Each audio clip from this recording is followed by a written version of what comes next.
Hello everyone. Last class में अपन ने start कर दिया था स्टोरेज ऑफ द ग्रेन का, ग्रेन को कैसे स्टोर किया जाता है हार्वेस्ट होने के बाद। ठीक है, और उसके बाद हमने उनकी डिजीजेस भी पढ़ ली थी। अब आज हमें पढ़ना है क्रॉपिंग पैटर्न्स।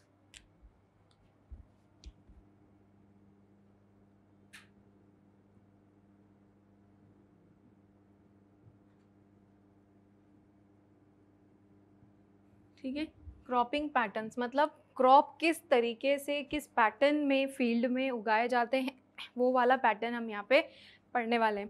ठीक है, तो दो तरीके का पैटर्न है यहाँ पर। एक है मिक्स्ड क्रॉपिंग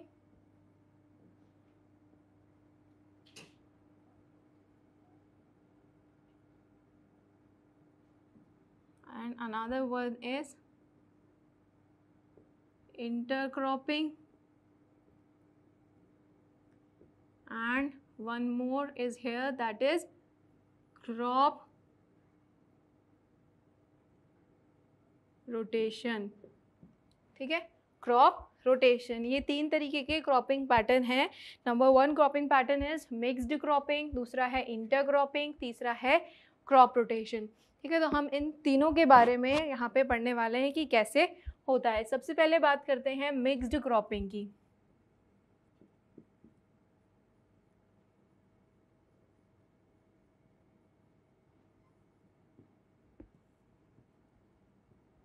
इसके अंदर क्या किया जाता है, मिक्स्ड यानी कि जो बीज है पहले ही मिक्स कर दिया जाता है और मिक्स करके ही उसको फील्ड में सो किया जाता है या बीज फील्ड में डाला जाता है। ठीक है, तो मिक्स्ड क्रॉपिंग के अंदर क्या होता है, ऐसा कोई डेफिनेट पैटर्न नहीं होता है कि यहाँ पर इस वाली रो में ये वाले क्रॉप है या इस वाली में ये वाले क्रॉप है। पहले ही बीज मिक्स कर दिए जाते हैं और उनको बीज को फील्ड के अंदर डाल दिया जाता है। ठीक है, तो जो क्रॉप है वो बिल्कुल मिक्स्ड वैरायटी में मतलब मिक्स्ड में ग्रो होते हैं। तो seeds of the two crops are mixed before sowing.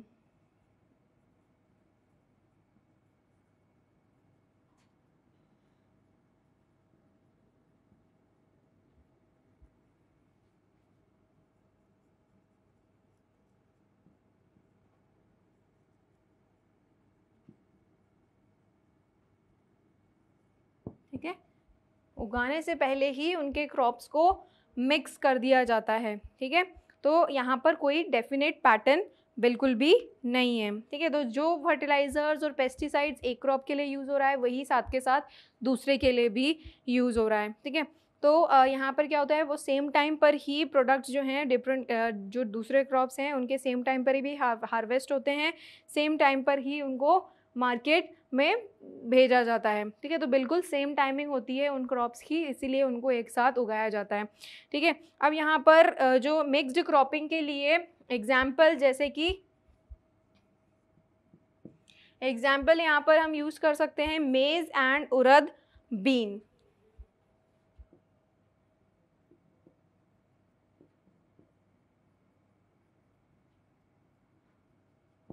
ठीक है, इस तरीके से इनको यूज़ किया जाता है। ठीक है, तो ये दोनों क्रॉप को क्या करेंगे, इन दोनों के बीज पहले ही मिक्स कर दिए जाएंगे और मिक्स करके फिर खेतों में डाल दिए जाएंगे। तो ऐसा कोई डेफिनेट पैटर्न नहीं है एज सच कि यहाँ पर मेज़ है या यहाँ पे उड़द है, बिल्कुल दोनों कहीं पर भी उग सकते हैं। ठीक है, तो दोनों एक ही साइड पे मैच्योर होती हैं, एक ही साथ पे कट होती हैं यानी कि हार्वेस्ट होती हैं और एक ही टाइम पर मार्केट में जाती है। दूसरा हम यहाँ एग्जाम्पल ले सकते हैं ग्राउंडनट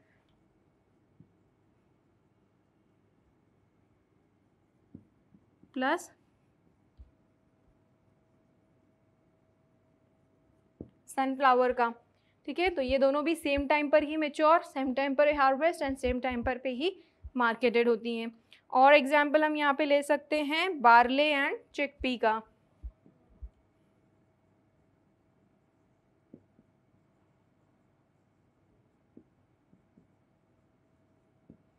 ठीक है, तो ये सारे क्रॉप्स हैं जिनको एक ही साथ उगाया जाता है, दोनों के बीज एक साथ मिक्स करके उगा दिया जाता है। अब इस मिक्स्ड क्रॉपिंग के एडवांटेज क्या हैं। ठीक है, तो जो टोटल रिस्क होता है क्रॉप फेलियर का, हम उससे बच जाते हैं। सपोज कि क्या हुआ, अगर हमने कोई ऐसी क्लाइमेटिक कंडीशन आ गई जिसमें मेज़ जो है वो सर्वाइव नहीं कर पा रहा है, मेज़ ख़त्म हो गया। ठीक है, तो हमारे पास एक पर्टिकुलर लिमिटेड एरिया के अंदर, लिमिटेड फील्ड के अंदर हमने 2 क्रॉप उगाए थे, अगर मेज़ सपोज ख़राब हो गया है तो हमारे पास कम से कम उड़द तो बचेगा, ठीक है। तो ये क्या है, जो टोटल क्रॉप फेलियर का जो डिसएडवांटेज है उससे हम बच जाते हैं, ठीक है। तो the risk of the total crop failure is reduced.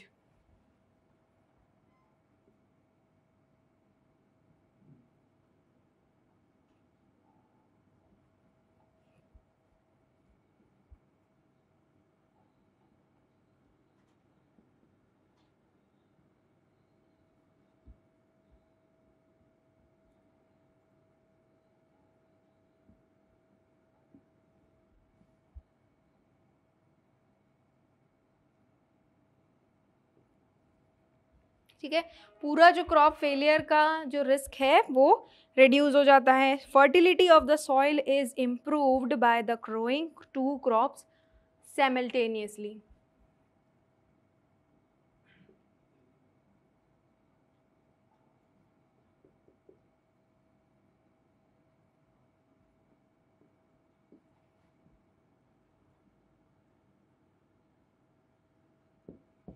ठीक है, अगर कोई एक प्लांट ज़्यादा न्यूट्रिएंट सॉइल से एब्जॉर्ब कर रहा है, दूसरा कम करता है, तो एक तरीके से क्या है, पूरा जो फर्टिलिटी है वो इंक्रीज मेंटेन्ड रहती है कि दोनों जो है वो एक नेचुरल सॉइल से अपना न्यूट्रिएंट ले सकते हैं, ठीक है।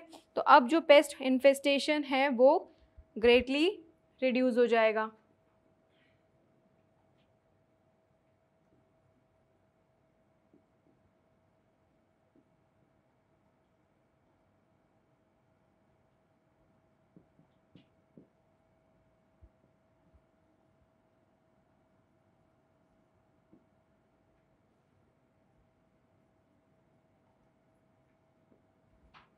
ठीक है, तो इस तरीके से ये एडवांटेज है, फर्टिलिटी इंक्रीज होगी सॉइल की, टोटल क्रॉप फेलियर इंक्रीज होगा, और जो पेस्ट वगैरह हैं, सपोज कि अगर हम एक ही टाइप का क्रॉप अगर बार बार उगाएंगे तो एक ही टाइप का जो पेस्ट है वो उस पूरी फसल को खा जाएगा, ठीक है। तो फसल चेंज होगी तो बार बार हमारे पास जो पेस्ट हैं वो एक जगह पे आके नहीं बैठेंगे, ठीक है। तो इसके बाद हम स्टार्ट करते हैं इंटर क्रॉपिंग, ठीक है। तो ये तो हो गया मिक्स क्रॉप, यहाँ पे पहले ही मिक्स कर दिया।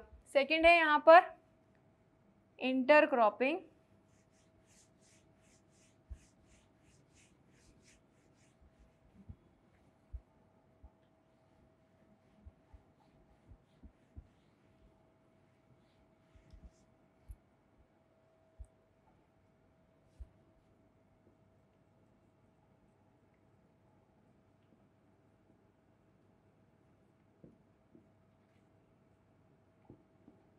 ठीक है, अब इंटरक्रॉपिंग के अंदर क्या होता है, यहाँ पर सीड को मिक्स नहीं किया जाता है, यहाँ पर क्या किया जाता है, एक रो में एक पर्टिकुलर टाइप का सीड डाला जाता है और दूसरे रो में दूसरे टाइप का सीड डाला जाता है, ठीक है। तो हमें क्या है, एक तरीके से डेफिनेट पैटर्न के अंदर क्रॉप्स यहाँ पर मिल जाते हैं, ठीक है। तो इसमें क्या होता है, 2 or more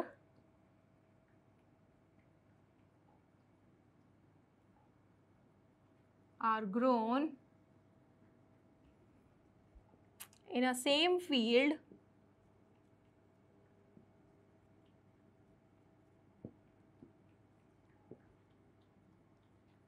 in a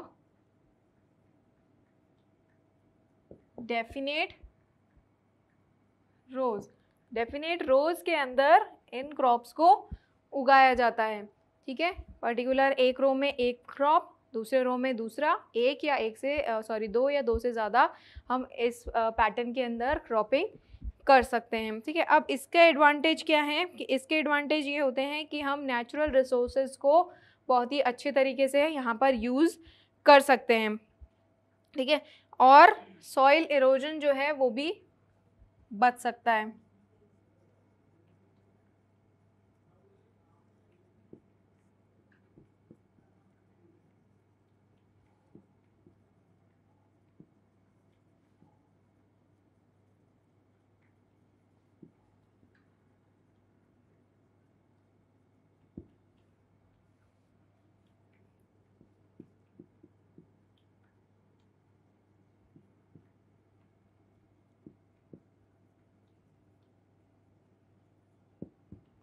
ठीक है।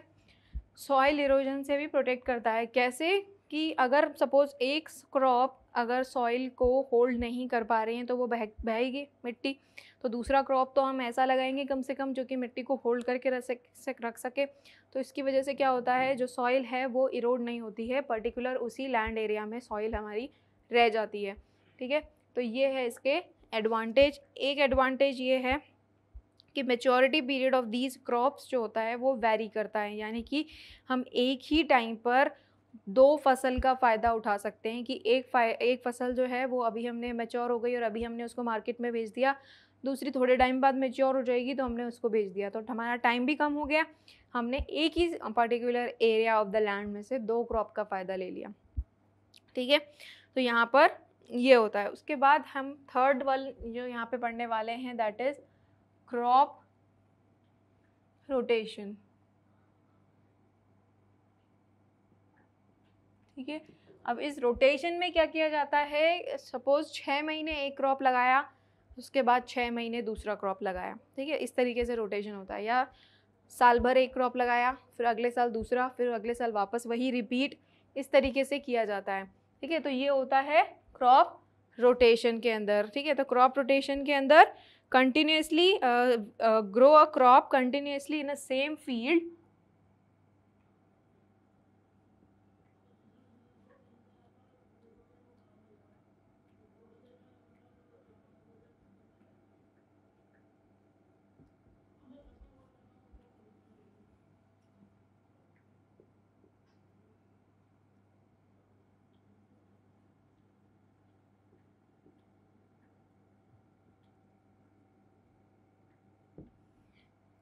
ठीक है, तो ज़्यादा समय के लिए एक ही क्रॉप को उगाया जाता है। ठीक है, तो इस तरीके से क्या होगा कि सपोज़ अगर इसका फ़ायदा क्या है क्रॉप रोटेशन का, पहले हम इसके एग्जाम्पल देखते हैं। जैसे कि एक होता है 1 ईयर रोटेशन,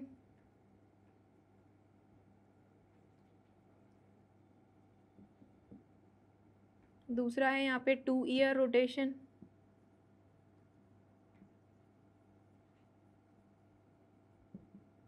तीसरा है 3 ईयर,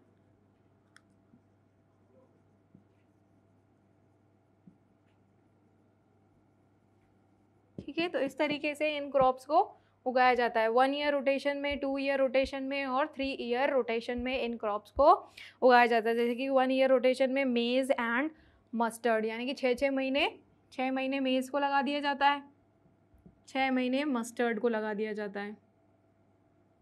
ठीक है, ऐसे किया जाता है। 2 ईयर में भी क्या किया जाता है, साल भर एक, दूसरा साल में दूसरा। 3 ईयर में भी ऐसा कंटिन्यूसली सेम क्रॉप को रिपीट किया जाता है। अब ऐसा करने के फ़ायदे क्या हैं, ऐसा करने का फ़ायदा ये है, सपोज़ अगर एक क्रॉप है जो कि नाइट्रोजन ज़्यादा यूज़ कर रहा है, ठीक है, तो हमने जो दूसरा क्रॉप लगाया है वो ऐसा लगा दिया जो कि था लेग्यूमिनस, यानी कि उसमें लेग्यूमिनस प्लांट्स के रूट्स में क्या होता है, वो बैक्टीरिया रहता है। तो बैक्टीरिया क्या करता है, एटमॉस्फेरिक नाइट्रोजन को फिक्स करता है सॉइल के अंदर, तो वापस हमारे सॉइल की फर्टिलिटी इंक्रीज़ हो गई। ठीक है, तो इस तरीके से इनका फ़ायदा है। ठीक है, ठीक है, तो ये फ़ायदे हैं, इंक्रीज द फर्टिलिटी,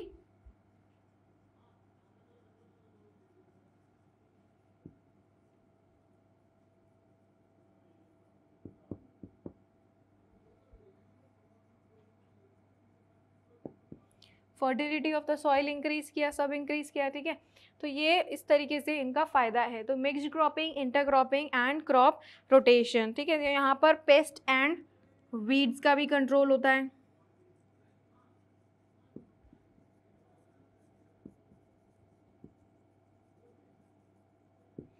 ठीक है, वैसे ही सेम जो मैंने बताया कि अगर 6 महीने अगर कोई एक क्रॉप के ऊपर अगर वीड आ रहा है वहाँ पर, तो हम क्या करेंगे, वहाँ से उस सॉइल फसल को हटा के 6 महीने बाद दूसरी लगाएंगे वहाँ पे, तो वो जो वीड है जो अगर वहाँ पे नेचुरल हैबिटेट होने वाला था उसका, वो नहीं हो पाएगा। ठीक है, तो जो अभी जैसे कि फर्टिलिटी का मैंने बताया आपको, तो ये क्या कर रहे हैं, एक तरीके से मेन्योर्स और फर्टिलाइजर्स की जो ज़रूरत है वो ख़त्म कर रहे हैं, क्योंकि अगर एक क्रॉप ऐसा है जो कंटिन्यूसली सॉइल के मिनरल्स और फर्टिलाइजर मिनरल्स और न्यूट्रिएंट्स को यूज़ कर रहा है, तो दूसरा इस तरीके का क्रॉप चूज़ किया जाता है जो कि वो वापस उन चीज़ों को रिप्लेनिश कर दे, ठीक है। अब इसके बाद एक और यहाँ पर इम्प्रूव्ड वैरायटी के लिए एक और चीज़ आती है, दैट इज़ हाइब्रिडाइजेशन।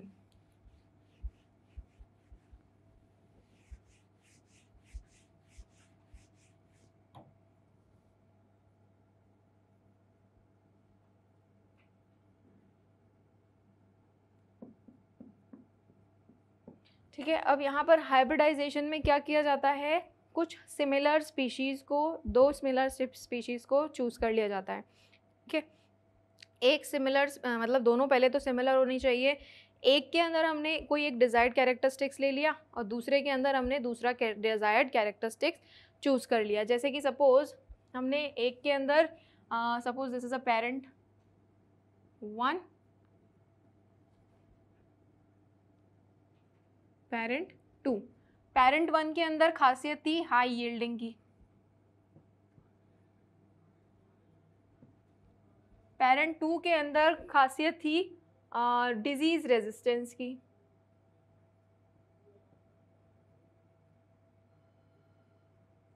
तो अब इन दोनों के क्रॉस से इन दोनों को क्रॉस कर दिया जाता है, यानी कि मिला दिया जाता है। अब जो हमारे पास हाइब्रिड आएगा उसके अंदर ये दोनों क्वालिटीज़ मिक्स हो जाएंगी, यानी कि वो क्रॉप हाई यील्डिंग भी होगा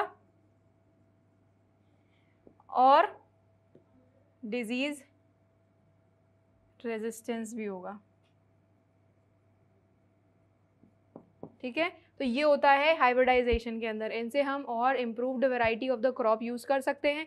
एक प्लांट के अंदर हमें जो डिज़ायर्ड कैरेक्टरिस्टिक्स चाहिए और दूसरे प्लांट के अंदर जो डिज़ायर्ड कैरेक्टरिस्टिक्स हैं उन दोनों को हाइब्रिड कर दिया जाता है, क्रॉस करवा दिया जाता है उनके बीच में, ताकि हमें जो एक प्लांट है पर्टिकुलर एक और ऐसा प्लांट हमें मिल जाए जिसके अंदर ये दोनों क्वालिटीज़ आ जाएं, ठीक है। तो ये होता है हाइब्रिडाइजेशन के अंदर। अब क्या होता है ना, एक और डिफरेंशियल एग्रीकल्चरल प्रैक्टिस होती है जिसके अंदर पूरा ऑर्गेनिक तरीके से क्रॉप्स को उगाया जाता है, ठीक है। सबने सुना ही होगा, जो ऑर्गेनिक फार्मिंग जो होती है वो यहाँ पर आती है, ठीक है।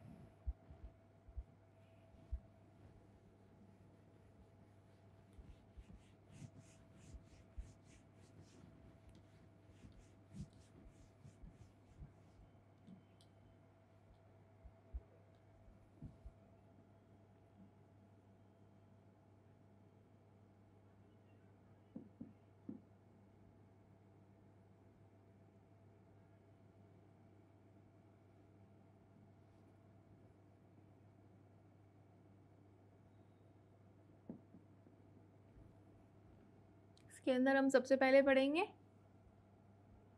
ऑर्गेनिक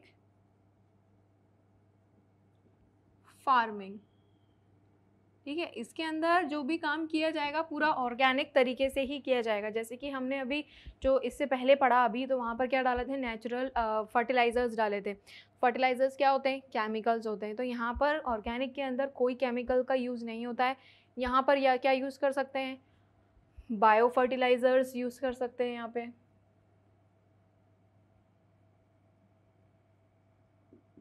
ठीक है। बायो फर्टिलाइजर्स के अंदर क्या होता है, ऑर्गेनिज्म को छोड़ दिया जाता है जिसकी वजह से वो फर्टिलिटी इंक्रीज कर देते हैं, जैसे कि अर्थवॉर्म है, ये क्या करते हैं, सॉइल की फर्टिलिटी को इंक्रीज कर देते हैं, ठीक है। और जो इस जगह पे जो केमिकल फर्टिलाइजर्स पेस्टिसाइड्स की ज़रूरत को ख़त्म कर देंगे, ठीक है। तो वहाँ पर नाइट्रोजन फिक्सिंग ऑर्गेनिज्म भी डाले जा सकते हैं, जैसे कि ब्लू ग्रीन एल्गे, ये सब डाले जाते हैं, ठीक है। तो ये सब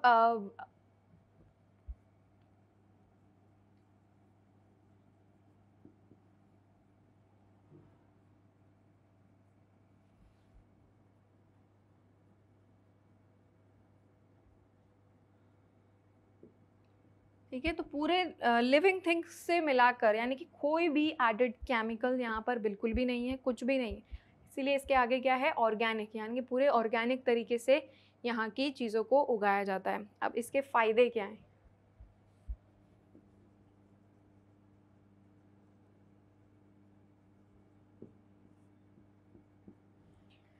ऑर्गेनिक फार्मिंग के फ़ायदा है, सबसे पहले तो it prevents the pollution of any kind of our environment,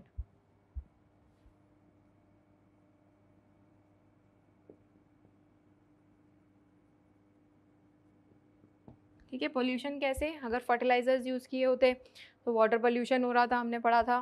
ठीक है, सॉइल इरोजन हो रहा था, तो ये सब क्या है, पोल्यूशन है, ये सब इससे बच जाएंगे। ठीक है, उसके बाद है फार्म वेस्ट कैन रिसाइकल्ड।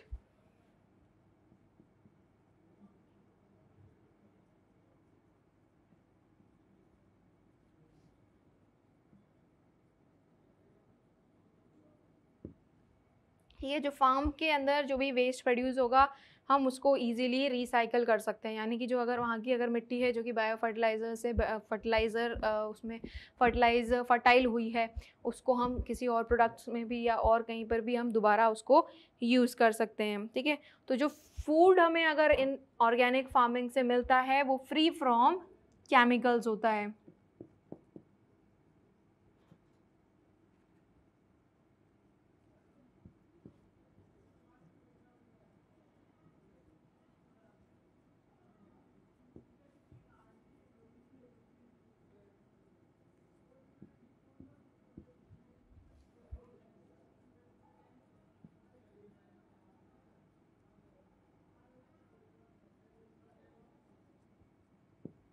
ठीक है, कोई केमिकल, पेस्टिसाइड्स, इंसेक्टिसाइड्स वहाँ पर नहीं होंगे और सॉइल की हेल्थ को भी मेंटेन करते हैं।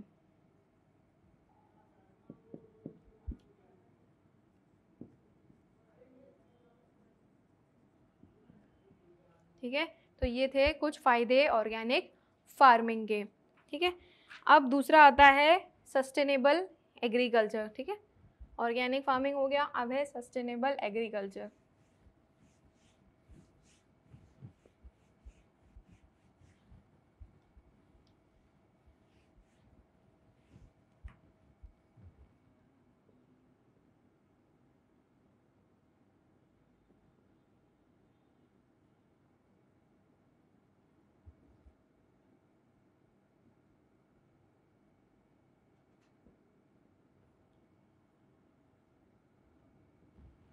सस्टेनेबल एग्रीकल्चर मतलब कुछ ऐसा एग्रीकल्चरल प्रैक्टिस जो मेथड लंबे समय के लिए चले और हमें लंबे समय के लिए फ़ायदा दे सके। जैसे कि इसके अंदर क्या होता है, फार्मिंग के अंदर हम क्या यूज़ कर सकते हैं, सोलर एनर्जी यूज़ कर सकते हैं। ठीक है, तो यहाँ पर सारे मेथड्स वही यूज़ किए जाते हैं, क्रॉप रोटेशन यूज़ किया जाएगा, इंटर क्रॉपिंग यूज़ कर सकते हैं, मिक्स क्रॉपिंग यूज़ कर सकते हैं। ठीक है, तो यहाँ पर ये जो सारे इरिगेशन सिस्टम है वो पूरा यूज़ कर सकते हैं, जो कि हमने इस चैप्टर के अंदर मॉडर्न इरिगेशन सिस्टम जैसे बड़ा ड्रिप इरिगेशन या स्प्रिंकलर मेथड, हम कोई सा भी मेथड यहाँ पे हम यूज़ कर सकते हैं। तो ये सब मेथड्स क्या हैं, सस्टेन करते हैं एग्रीकल्चर को, यानी कि उसको लंबे समय के लिए चलाते हैं। ठीक है, तो यहाँ पर वही फार्मिंग हम कर सकते हैं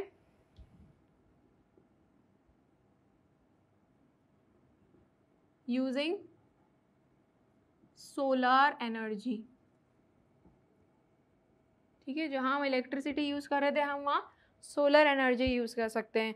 ठीक है, कंजर्वेशन यानी कि careful utilization and preservation and restoration of natural resources, हमें ज़्यादा से ज़्यादा नेचुरल रिसोर्सेज को बचाते हुए एग्रीकल्चर करना है। ठीक है, तो कंजर्वेशन करना है यहाँ पर।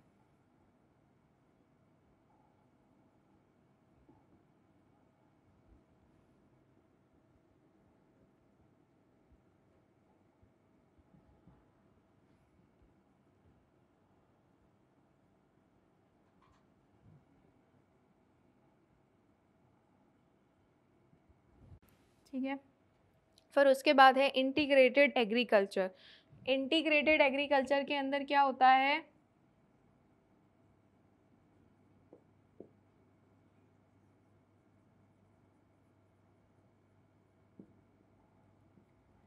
इंटीग्रेटेड एग्रीकल्चर के अंदर मतलब कि अगर हम आप एक पर्टिकुलर फील्ड के अंदर क्रॉप्स उगा रहे हैं तो उसके साथ साथ में कुछ एनिमल्स भी रख सकते हैं, जैसे कि बी फार्मिंग हो गया या कैटल हो गया, तो ये सारी चीज़ें यहाँ पर यूज़ कर सकते हैं। तो वहाँ पे क्या है, इंटीग्रेटेड, इंटीग्रेटेड मतलब थोड़ा सा बीच में एक और चीज़ उसमें ऐड कर दी जाए, जैसे कि कॉम्बिनेशन रख सकते हैं यहाँ पर पाइसिकल्चर्स का, एक्वाकल्चर्स का।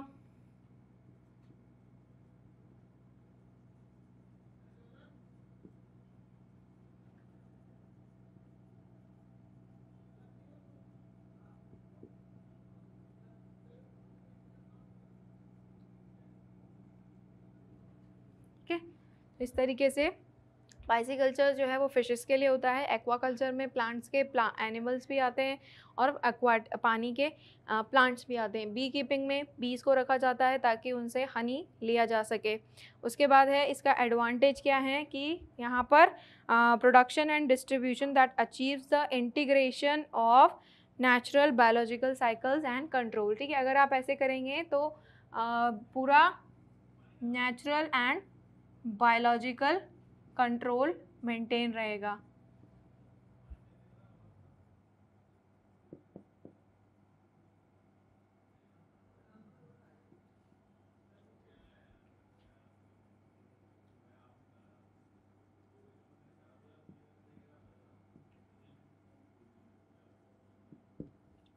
ठीक है, तो ये हो गई डिफरेंशियल एग्रीकल्चर प्रैक्टिस, जिसके अंदर हमने ऑर्गेनिक फार्मिंग के पढ़ा और सस्टेनेबल एग्रीकल्चर के बारे में पढ़ा।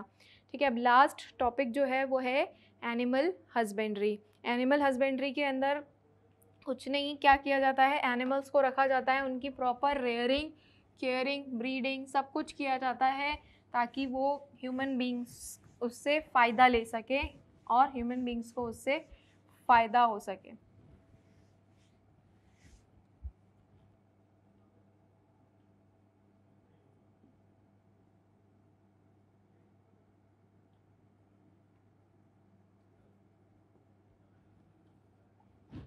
ठीक है, अब एनिमल हस्बेंड्री के अंदर रेयरिंग, केयरिंग, ये सब कुछ, and breeding of the domestic animals.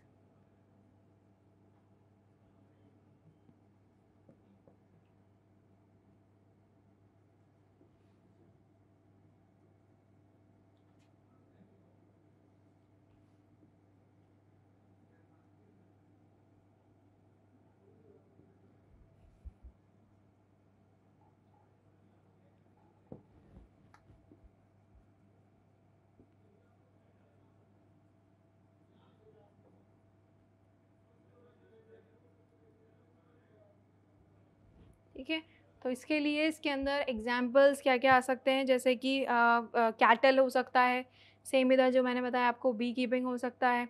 ठीक है, पोल्ट्री फार्म हो सकता है, पाइसिकल्चर हो सकता है, एक्वाकल्चर हो सकता है। ठीक है, तो ये सारी चीज़ें इनके अंदर आती हैं। कैटल हो सकता है, बी कीपिंग हो सकता है, ठीक है, पाइसिकल्चर हो सकता है, सेम एक्वाकल्चर हो सकता है। ठीक है, तो ये सारी चीज़ें यहाँ पर यूज़ किए जाते हैं, जिनकी पूरी प्रॉपर देखरेख की जाती है, उनकी केयर की जाती है, उनको प्रॉपर उनकी ब्रीडिंग कराई जाती है और उनसे फिर बदले में उनके प्रोडक्ट्स लिए जाते हैं। ठीक है, तो ये था अपना चैप्टर जो कि था क्रॉप प्रोडक्शन एंड मैनेजमेंट।